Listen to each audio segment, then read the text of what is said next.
जमुई और हाजीपुर के साथ साथ समस्तीपुर है हम लोग के पास। वैशाली से हमारा ही प्रत्याशी चुनाव लड़ेगा और मेरा गृह जिला मेरे पिता का जहां पे जन्म हुआ खगड़िया, वो भी हम लोग के पास है। आप कहां से लड़ेंगे? क्योंकि ये रूमर्स था कि आप दो जगह से चुनाव लड़ सकते हैं। नहीं, मुझे लगता है पार्टी अंतिम फैसला इस पर लेगी, पर मुझे नहीं लगता कि दो जगह से चुनाव लड़ने का मौका मुझे पार्टी देगी, पर इस पर अंतिम फैसला पार्टी ही लेगी। पर पार्टी के द्वारा जो मुझे जानकारी मिल रही है, कहीं ना कहीं हाजीपुर से मैं चुनाव लड़ूंगा। नमस्कार, मैं धर्मेंद्र कुमार और आप देख रहे हैं पूर्वैया टाइम्स। अभी आप देखिए कि चिराग पासवान क्या कुछ कह रहे हैं। बहुत सारे बात जो है कहे हैं, पहले ये वीडियो देखिए। ये सबसे पहले मैं हमारे प्रधानमंत्री और हमारे गठबंधन के नेता आदरणीय प्रधानमंत्री श्री नरेंद्र मोदी जी का हृदय से आभार प्रकट करता हूं। जिस तरीके से उन्होंने हमारी पार्टी के मान सम्मान को बरकरार रखा, जिस तरीके से हमारी पार्टी की उन्होंने चिंता की, मैं उनको विशेष तौर पर धन्यवाद देता हूं। हमारे गठबंधन के अहम सहयोगी जनता दल यूनाइटेड और हमारे मुख्यमंत्री नीतीश कुमार जी, इस गठबंधन में मौजूद हमारे तमाम साथी उपेंद्र कुशवाहा जी, आदरणीय मांझी जी, तमाम साथियों का मैं आभार प्रकट करता हूं कि उन्होंने जिस तरीके से इस गठबंधन को मजबूती देने के लिए इतनी सहजता से सीटों का बंटवारा किया।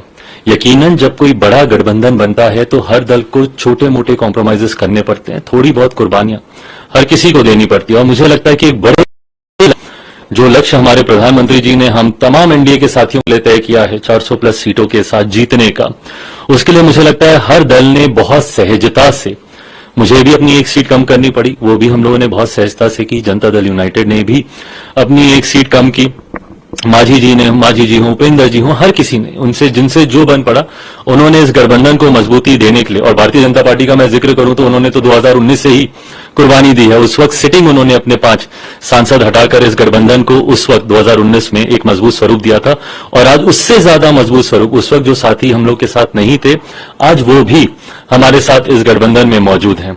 और अब इस नए गठबंधन के स्वरूप के साथ हम लोग का विश्वास और ज्यादा पुख्ता होता है कि जो लक्ष्य प्रधानमंत्री जी ने दिया है उसको तो हम पूरा करेंगे ही, पर एक हल्की सी चूक जो 2019 में रह गई थी, एक सीट से जो हम लोग रह गए थे, इस बार 40 की 40 सीटें जीतकर प्रधानमंत्री जी को प्रधानमंत्री पद पर बैठाने के लिए हम सब संकल्पित हैं। क्या अलायंस का धर्म निभाया गया? आप जो चाहते थे वो हुआ, एक सीट चलो आपने छोड़ी क्योंकि 400 का लक्ष्य आपको प्राप्त करना है, लेकिन वो 5 सीटें कौन सी होंगी? भाई, इसका जिक्र भी प्रेस कॉन्फ्रेंस में किया गया। लोक जनशक्ति पार्टी जमुई, जहां से मैं वर्तमान में सांसद हूं और मेरी वो कर्म भूमि रही है, जमुई हम लोग के पास है। और मेरे पिता की पहचान, मेरे पिता की कर्म भूमि, जिस धरती को उन्होंने अपनी मां माना था, हाजीपुर, ये दोनों सीटें एक अलग महत्व मेरे लिए व्यक्तिगत तौर पर मेरे परिवार के लिए रखती हैं। तो जमुई और हाजीपुर के साथ साथ समस्तीपुर है हम लोग के पास।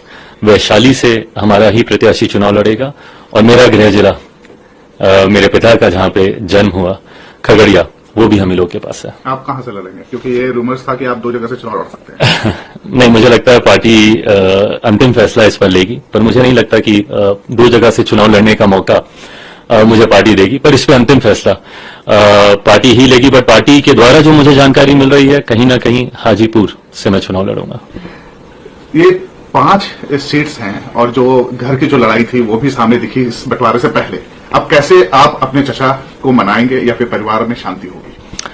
भाई, मैंने बार बार इस बात को कहा है, परिवार के बड़े वो हैं, उन्हीं को ये फैसला लेना है। मेरे पिता के जाने के बाद परिवार के मुखिया की भूमिका में वही थे, मेरे पिता के स्थान पर वही थे। जिस तरीके से विपरीत परिस्थितियों में भी मेरे पिता ने, ऐसा नहीं है कि इससे पहले कभी परिवार पे संकट नहीं आया, इससे पहले कभी पार्टी में संकट नहीं आया, पर मेरे पिता ने इस बात को सुनिश्चित किया कि हर परिस्थिति में वो पार्टी को एकजुट रखें, परिवार को एकजुट रखें।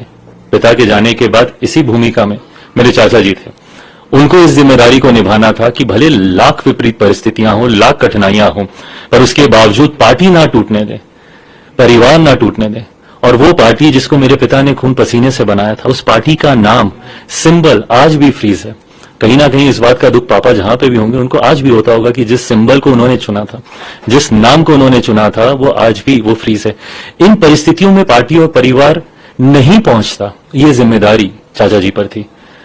पर बहरहाल गंगा में से काफी पानी अब बह चुका है, परिस्थितियां काफी बदल गई हैं। एक बात वो अक्सर कहते हैं, मैं मानता हूं कि हकीकत भी वही है, व्यक्ति नहीं समय बलवान होता है। और आज समय ने अपनी ताकत दिखाई, समय ने न्याय किया और जस्टिस प्रिवेल किया। अब आपको नहीं लगता है कि अगर वो आपके खिलाफ खड़े हो जाएं तो आपके लिए प्रॉब्लम हो सकती है?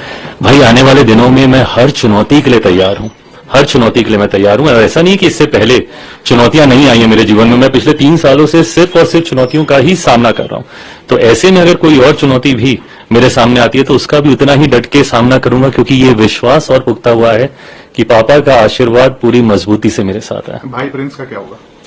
उसके लिए मेरी चिंता पहले भी थी, आज भी है। युवा है, नई शुरुआत थी उसकी, बट बहरहाल उसने अपने लिए कुछ फैसले किए हैं। मुझे लगता है उन फैसलों के साथ अब उसी को ही जीना है। इस 5 सीट में उनको जगह मिलेगी? जैसा मैंने कहा कि ये मेरी पार्टी एक अलग संघर्ष के दौर से निकली है। तमाम फैसले पार्टी के वो लोग लेंगे जिन्होंने पार्टी के बुरे दिनों में, पार्टी के कठिन समय में पार्टी के साथ जो दिन रात बिना लड़खड़ाए, बिना डगमगाए, एक अलग ही विश्वास और अलग ही जोश के साथ। आज की तारीख में मुझे वो 5 जुलाई भी याद आती है 2021 की, जब मुझे नहीं पता था पार्टी और परिवार टूटने के बाद कि मैं बिहार की धरती पर कदम रखूंगा तो कोई एक व्यक्ति भी मुझे मिलेगा कि नहीं मिलेगा, क्योंकि मेरा सब कुछ, मेरा पार्टी ऑफिस, मेरा संगठन, मेरे तमाम सांसद सब मुझसे छीन लिए गए थे। तो मुझे नहीं पता था कि कोई एक भी व्यक्ति मुझे मिलेगा कि नहीं मिलेगा वहां पर। वहां से मैंने अपने संघर्ष की शुरुआत की और उसमें जो लोग मेरे साथ जुड़ते गए, आज की तारीख में वो लोग मेरी प्राथमिकता है। सामंजस्य कैसे बिठाएंगे, क्योंकि आपने खुलकर विरोध किया और अभी भी मुखर रहते हैं नीतीश कुमार को लेकर, और दूसरी सबसे बड़ी ज्यादा सीट उनको मिली है, तो जदयू के साथ सामंजस्य आप कैसे बिठाएंगे बिहार में? देखिए, मुझे नहीं लगता कि सामंजस्य बिठाने में तब कोई कठिनाई आती है जब आपके लक्ष्य निर्धारित होते हैं। आज की तारीख में हम लोग बहुत बड़े लक्ष्य की ओर अग्रसर हो रहे हैं। 400 का लक्ष्य है एनडीए को जीतने का, 370 सीटें भारतीय जनता पार्टी ने अपने लिए रखी हैं, जीतनी है। ऐसे में मुझे नहीं लगता कि छोटी मोटी बातों में उलझने का कोई मतलब है। मेरे नेता, मेरे पिता ने हमेशा मुझे ये सिखाया था कि राष्ट्र हित सबसे ऊपर होता है, उसके बाद पार्टी और गठबंधन का हित होता है। और मुझे लगता है आज की तारीख में जो फैसले हम लोग ले रहे हैं वो इन्हीं दोनों हितों को साधने के लिए ले रहे हैं। जहां राष्ट्र हित में ये जरूरी है कि प्रधानमंत्री जी उतनी ही और ज्यादा मजबूती से देश का प्रतिनिधित्व करें, उतना ही जरूरी है कि गठबंधन के भी हितों की हम लोग रक्षा करें। और गठबंधन का हित यह कहता है कि अगर हम लोग आपसी वाद विवाद में अभी उलझे रह गए तो इसका नुकसान गठबंधन को होगा, जिसका लाभ विपक्षी लेंगे या लेते रहे हैं। ऐसे में हम लोग का लक्ष्य निर्धारित है, लक्ष्य क्लियर है। 400 के लक्ष्य के साथ हम लोग अग्रसर हो रहे हैं। बिहार में 40 की 40 सीटें हम लोग को जीतनी है। ऐसे में तालमेल बैठाना होगा और मुझे लगता है कि गठबंधन के भीतर ये बहुत खूबसूरती से हो रहा है, जो कि सीटों में परिदर्शित हुआ ही है। इश्यूज क्या हैं, एजेंडा क्या रहेंगे, और आपको क्यों इतना कॉन्फिडेंट है कि 40 सीट आप जीत कर आ रहे हैं बिहार से? क्योंकि आरजेडी, कांग्रेस और जो इंडिया अलायंस है वो भी अपनी सीटों का अनाउंसमेंट करने वाले हैं, तो इश्यूज क्या होंगे? प्रधानमंत्री जी के द्वारा किए गए पिछले 10 सालों के कार्य ये हमारे विश्वास को बढ़ाते हैं और यही कारण है भाई, अभी तक हम लोगों ने सरकारें देखी हैं जो एंटी इनकम्बेंसी की शिकार होती हैं, बट ये एकमात्र ऐसी सरकार है जो कि प्रो कम्बेंसी पे चलती है। 14 से बड़ी जीत हम लोगों ने 19 में देखी। 19 से बड़ी जीत की ओर हम लोग अग्रसर हो रहे हैं 2024 लोकसभा चुनाव में। तो ऐसे में ये फासला जब जीत का मार्जिन हम लोग का बड़ा है, उसका कारण प्रधानमंत्री जी के तमाम किए गए वायदे खरा उतरना। और मैं यकीनन, मैं बहुत ईमानदारी से ये भी मानता हूं कि अभी भी कई कार्य अधूरे हैं, बट जनता को इस बात है कि ये मौजूदा प्रधानमंत्री की ही क्षमता है कि उन बाकी के कार्यों को भी पूरा कर दें। आज तक चुनाव को जिस दिशा में हम लोगों ने जाते हुए देखा, तमाम उन मुद्दों को का हल कर दिया गया है प्रधानमंत्री जी के द्वारा।